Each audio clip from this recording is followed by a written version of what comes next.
I'm Randy Ritchie.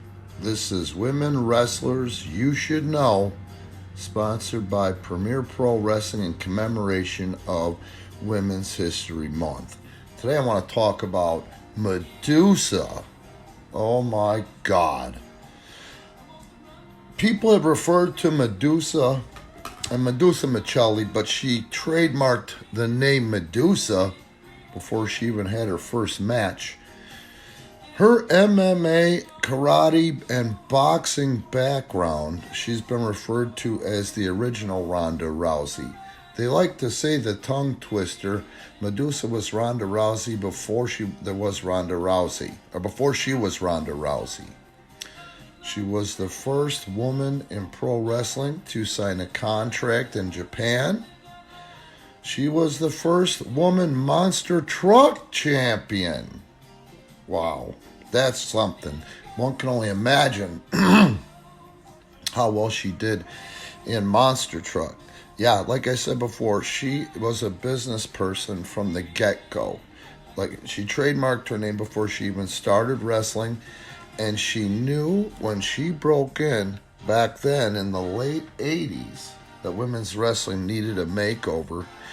And with all that she's accomplished, and it's too bad that this stuff isn't really on YouTube or anywhere that I can find. If it is, please weigh in and comment below in the comment section. The things they were doing in Japan with women at the time that Medusa was such a big part of, you could say that she helped revolutionize women's wrestling.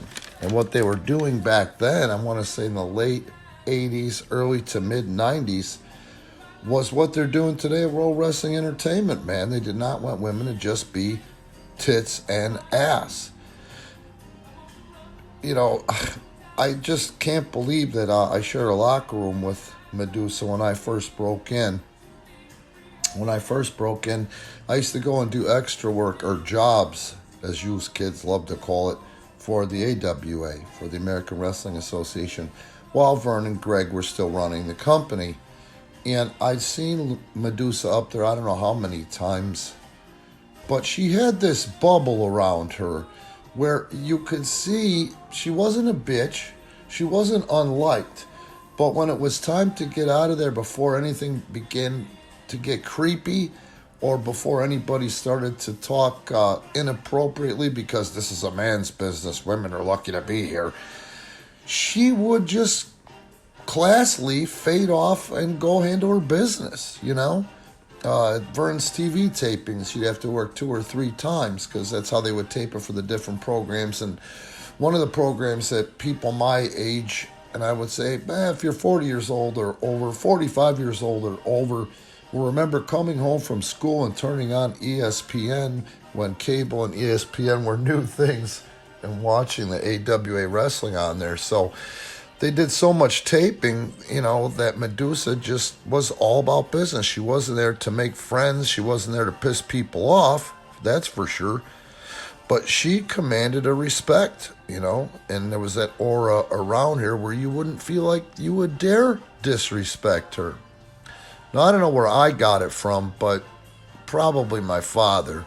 My father might have been a lot of things, but he taught me a lot about business, and he was a young man that built a nice-sized business, and you couldn't help but be around that and not absorb some of it or get some of it just by contact.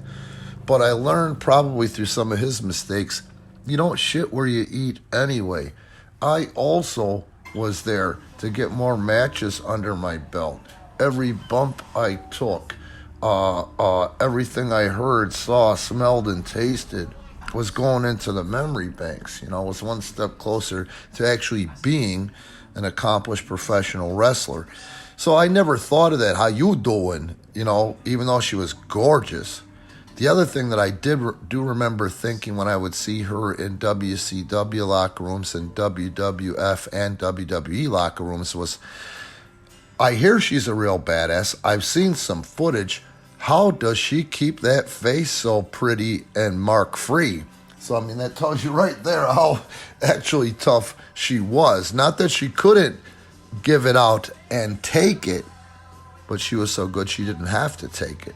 When you hear how dedicated this woman was and how she trained, in this sport, in the industry, wow, it only makes sense. She had the mindset that WWE is trying to put in their top women wrestlers today. It's a business. You don't crap where you eat.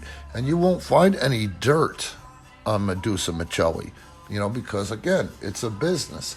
She kind of knew back then, probably, before there was an internet, that anything she did would be spread around, in a male-dominated industry where, again, when Medusa broke in, they just thought that women were like the fun house or the freak show at a carnival or festival, you know what I mean? She didn't wrestle that way, that's for damn sure. Look up some of her shit and you'll see the believability factor in it.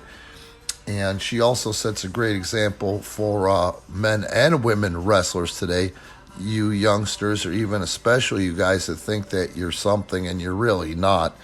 You haven't trained 1/10 of what Medusa did, and you haven't trained 1/10 of how hard Medusa trained when she was on top in Japan, making a shitload of money. Anyway, to me, it's just common sense, She was a revolutionary in the wrestling industry, and she made one hell of a living in the industry. And then she took the notoriety that she had from that and got another at least decade, probably 20-year run, and decided she was going to master monster truck. She actually defeated her trainer to become the first woman monster truck champion, which is another unbelievable feat. All right, I hope you guys are enjoying this. I know I sure am. I can close my eyes and see us in the old Minneapolis television station. Ox Baker was there, and Medusa was working with Magnificent Mimi.